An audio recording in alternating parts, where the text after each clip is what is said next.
Hi అన్న. ఆయన ప్రకాష్ రాజ్ గారు మళ్ళీ పవన్ కళ్యాణ్ పైన ట్విట్టర్లో ట్వీట్ చేశారు. సో దాని గురించి మీ అభిప్రాయం ఏంటి? అంటే పొత్తుతో వస్తున్నారా, సింగిల్గా వస్తున్నారా, ఎలా వస్తున్నారు, ఉత్తుత్తినే వస్తున్నారా అని చెప్పేసి పోస్ట్ ఒకటి ఉంది కదా. సో దాని గురించి మీ అభిప్రాయం ఏంటి? 200 సంవత్సరాలు పరిపాలించారు బ్రిటిష్ వాళ్ళు. వాళ్ళ రక్తం అనేది ఆడాడ ఉంది. ఆ రక్తంలో ఈ రక్తం ఒకటి, ఈ పనికి మనల్ని ఎదవకూడదు. ఏం తెలుసని మాట్లాడుతున్నావా నువ్వు? సింగిల్ అని మన తమిళనాడులో ఓటేసావో లేదో నాకు తెలియదు. నువ్వు ఓటేసినందుకే పాప ఆయన సింగిల్గా ఎదగలేకపోయాము, సిగరెట్ అయ్యాడేమో. ఆడు సిగరెట్ చేసావు, మళ్ళీ ఇప్పుడు వచ్చి ఆడు సింగిల్ అని మాట్లాడుతున్నావు. నువ్వు ఏం మాట్లాడుతున్నావు? నీకు ఏం తెలుసని మాట్లాడుతున్నావు నువ్వు? నేను అడుగుతుంది అది. నువ్వు ఎందుకు అవసరమా? దేక్ అంటూ వచ్చి హైదరాబాద్లో సినిమాల్లో దేక్కోవాలి. నీకు గతేది సినీ ఫీల్డ్ పెద్దగా ఉంది ఎవరు? వాళ్ళ కుటుంబమే. తలుచుకుంటే నువ్వు ఉంటావా? ఎందుకు మాట్లాడుతున్నావు నువ్వు? ఏం తెలుసని మాట్లాడుతున్నావు నువ్వు? నీకు సనాతన ధర్మం అంటే ఏందో తెలియదు. నీకు ఏదో ఇచ్చారు డైరెక్టర్లు. ఆ బాలసుబ్రహ్మణ్యం పుణ్యం అంటే 4-5 పాటల్లో ఉండవు, లేకపోతే నిన్ను దేకేవాడే ఎవడు లేడు. మరి ఎందుకు మాట్లాడతావు నువ్వు? కథ తెలుసుకుని మాట్లాడు.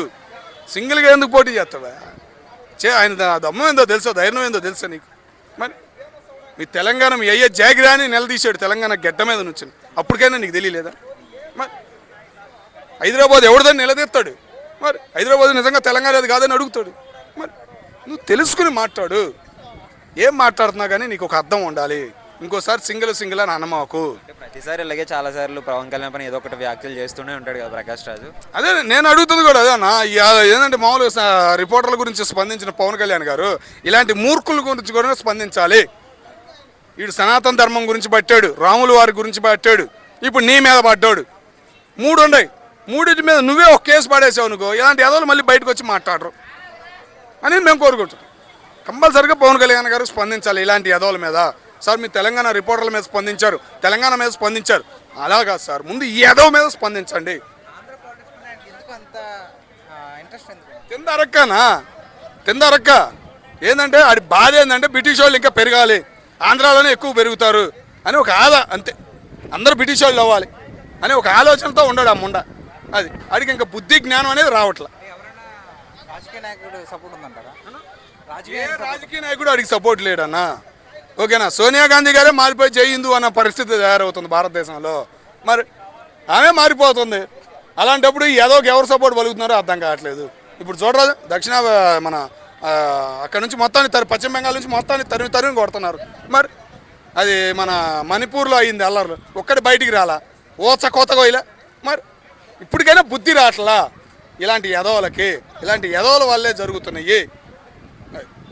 పవన్ కళ్యాణ్ తెలంగాణలో రానివ్వమంటున్నారు కదా, దాని గురించి మీ అభిప్రాయం ఏంటి? అన్న రాజకీయ నాయకులు అన్న ఒక్కటినవే, రాజకీయ నాయకులు తెలుసుకున్నా, పెద్ద మేధావులు తెలుసుకున్నా, ఇప్పుడు ఎవరు తెలంగాణ ఉద్యమంకి వచ్చారు చూసావా, యువత కానీ, అలాంటి వాళ్ళు ఇప్పుడు ముందుకు రారు, వాళ్ళకి సహకరించరు. తెలంగాణ ప్రజలు అసలు సహకరించరు. ఎందుకని అంటావా? ఎవ్వరికి చేసింది లేదు. ఓకేనా? దానికి రిజల్ట్ అంటావా? ఒక హైదరాబాద్లోనే టీఆర్ఎస్ వచ్చింది, మిగతా జిల్లాల్లో ఏమీ రాలేదంటే నీకు అదే ఉదాహరణ. సంవత్సరానికి ₹1 పడేసి, ఓకేనా, అదేమంటే దళితులది పెట్టాడు. దళితులది 10 లక్షలు ఇచ్చాడు కానీ 3 లక్షలు వాళ్ళే నూకారు. ఆ దళిత బిడ్డ కూడా సంతోషంగా లేడు. ఆ ఎఫెక్ట్ అనేది పడింది కేసీఆర్కి. కాబట్టి వాళ్ళని ఎవ్వరు కదిలియట్లేదు. ఇప్పుడు ఇటువంటి తరుణంలో తెలంగాణ ఉద్యమం అది ఇది అన్నా కూడా ఎవరు పట్టించుకోండి. నిన్న చూడరాదు, తెలంగాణ ఉద్యమం గురించి పవన్ కళ్యాణ్ నలుగురిని అంటే దాన్ని మొత్తానికి రుద్దిన రాజకీయ నాయకులనే తిడుతున్నాడు. ఎవరిని అన్నాడయా?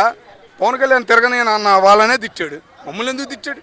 మమ్మల్ని ఎందుకు అంటాడని తెలంగాణ జనమే అడుగుతున్నారు. మరి ఇంకేం కావాలి నీకు ఉదాహరణ? పవన్ కళ్యాణ్ గారు ఒకవేళ తెలంగాణ పాలిటిక్స్లో పోటీ చేస్తే ఎలా ఉంటుంది? అవకాశం ఉంది. మోడీ గారు కూడా అడిగారు మన రేవంత్ రెడ్డి గారిని వచ్చి, వచ్చేవా నా పార్టీలోకి ఎగరేద్దాం తెలంగాణలో బీజేపీ జెండా అని. మోడీ గారు కేంద్రం నుంచి చేస్తున్నారు. ఇది ఒక స్మాల్ సిటీ అయిపోయింది. ఈ సిటీ ఒక్కటేగా, మీకు తెలంగాణలో ఉన్న మిగతా జిల్లాల్లో ఏం లేదు. Only city Hyderabad target. 15-16 ఉన్నాయి ఎమ్మెల్యే సీట్లు. అవి టార్గెట్ చేస్తే అయిపోయా, తెలంగాణ గెలిచినట్టేగా అనే ఫీలింగ్లో పడ్డారు. కేసీఆర్ గారు కూడా అంతే, హైదరాబాద్ ఒక్కటే పట్టుబట్టారు. కేటీఆర్ గారు గెలుస్తాం మనమే అనుకున్నారు. ఏమైంది? ఇక్కడ గెలిచారు, మిగతా చోట్ల అంతా ఓడిపోవాలి. అది పరిస్థితి. కాబట్టి తెలంగాణ సొమ్ము తెలంగాణకు ఉపయోగించాలంటే ఇంకొక 5 ఏళ్ళు రేవంత్ రెడ్డి గారు రావాలి. వస్తాడని మేము అనుకుంటున్నాం.